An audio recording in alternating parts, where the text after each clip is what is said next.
গণঅভ্যুত্থানের কারণে বিএনপি এই পেয়েছে সেই পেয়েছে তা না। বিএনপি অগণতান্ত্রিক পন্থায় বিনা ভোটের ক্ষমতা নেয় নাই। এই সংবিধানে অনেক ত্রুটি আছে, এই সংবিধান দিয়ে সাংবিধানিক ফ্যাসিবাদ কায়েম হয়েছিল। পার্লামেন্ট মানেই গণতন্ত্র শক্তি ছিল, এই ধারণা ভুল।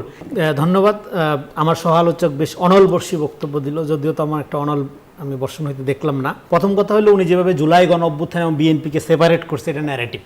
কথাটা হলো জুলাই গণ অভ্যুত্থানের কারণে বিএনপি এই পাইছে সেই পাইছে, তারেক রহমান প্রধানমন্ত্রী হয়েছে। তাহলে জুলাই গণ অভ্যুত্থানে এরা কি করছে? বিএনপির লোকজনকে ডুগডুগি বাজাইছে। জুলাই গণ অভ্যুত্থানে আমরা বলি নাই এই গণ অভ্যুত্থানের man of the tournament Begum Khaleda Zia, আর ম্যান অব দ্য ম্যাচ ছাত্র জনতা। ক্রেডিট শুধুমাত্র শহীদদের, জীবিতদের আছে দায়িত্ব।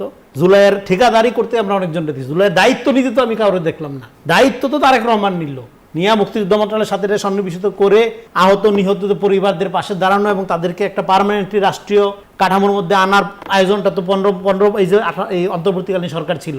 এরা তো রাস্তায় রাস্তায় বের হয়ে আন্দোলন করতে হয়েছে, কিন্তু এটাকে একটা রিয়েলি প্রাতিষ্ঠানিক অবস্থার মধ্যে আনা এবং এটাকে রিয়েলি এটা সম্মানকে আপহোল্ড করার দায়িত্বটা তো নিতে হলো তারেক রহমানকে।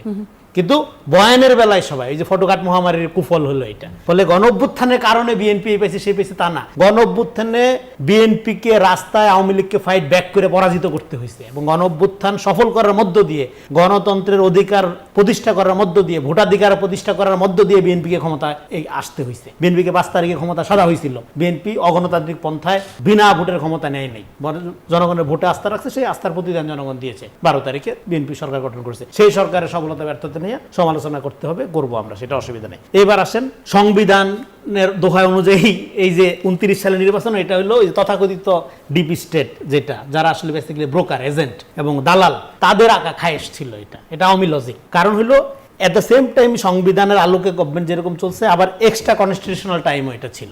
ফলে এক্সট্রা কনস্টিটিউশনাল টাইমের মধ্যে একটা জিনিস থাকে, সেইটা মনে হয় আমার সহ আলোচক মিস করেছে, সেটা হলো doctrine of necessity. Doctrine of নেসেসিটির মধ্যে কোনটা দিয়ে গণতন্ত্র শক্তিশালী হবে আর কোনটা দিয়ে গণতন্ত্রের পথ রুদ্ধ হবে, সেই অনুযায়ী বিএনপিকে সিদ্ধান্ত নিতে হবে। বিএনপি অবশ্যই জুলাই সনদ বাস্তবায়ন করবে। কোনটা বাস্তবায়ন করবে? যেটা টিপ টিপ বৃষ্টিতে সবাই মিলে স্বাক্ষর করছে সারা জাতির সামনে, সারা পৃথিবীর সামনে, এবং যেই অনুযায়ী জুলাই সনদ প্রণয়ন করছে।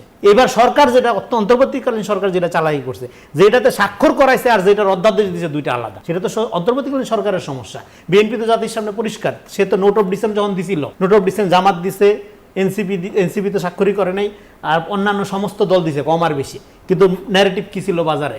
বিএনপি মানেই নোট অফ ডিসেন্ট, বিএনপি মানেই সংস্কার বিরোধী। এই সমস্ত রিস্ক নিয়েও বিএনপি তো বলছে এই জিনিসগুলো আমি মানবো না। কেন মানবো না?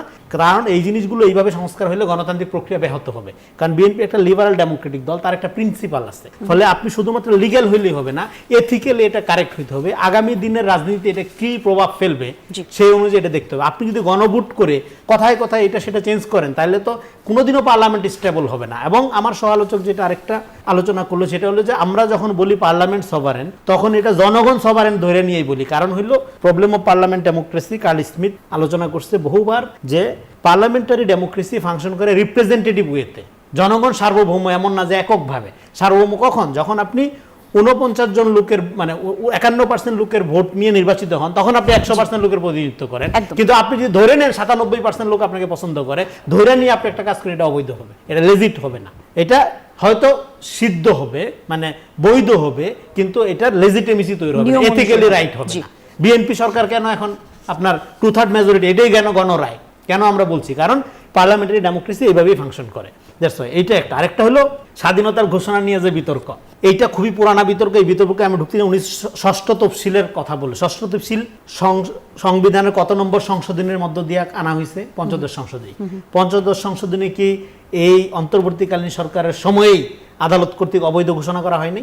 ফলে এখন যখন বিএনপির নেতারা বলছে যে জিয়াউর রহমান স্বাধীনতার ঘোষক, এইটা এই যে হাসিনার আমলের যে সংবিধান, এই যে আমরা সাংবিধানিক ধারাবাহিক, এই সংবিধানে অনেক ত্রুটি আছে, এই সংবিধান দিয়ে সাংবিধানিক ফ্যাসিবাদ কায়েম হয়েছিল, সেটা তো আমরা বলি।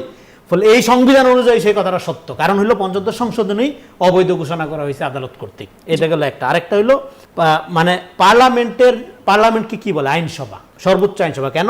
জনগণের প্রত্যক্ষ ভোটে নির্বাচিত। পার্লামেন্ট আইনসভায় কোনো কিছু যখন পাশ করা হয়, এটা তখন দেখা হয় সংবিধানের আলোকে করা হয়, এবং পার্লামেন্টে 2/3 মেজরিটি থাকলে সে সংবিধান সংশোধন করার এখতিয়ারও লাভ করে। ডেফিনেটলি বেসিক স্ট্রাকচার এটা চেঞ্জ করার কিছু থাকে না, কারণ বেসিক স্ট্রাকচার অলওয়েজ এটা আপনার এটার মধ্যে চেঞ্জ করা তেমন কিছু থাকে না, কারণ স্বাধীনতা, সার্বভৌমত্ব যে বিষয়গুলো। তো ফলে এইবার পার্লামেন্টের এই আইনসভার যেটা, এই আইন সর্বোচ্চ আইন, এটাকে ব্যাখ্যা করে, এটা সংবিধানের সাথে সাংঘর্ষিক সাংঘর্ষিক হইলেই শুধুমাত্র আদালত সেটা প্রোটেক্ট করে, বিকজ অফ এটা প্রোটেক্ট করে জনগণের স্বার্থের দিক থেকে।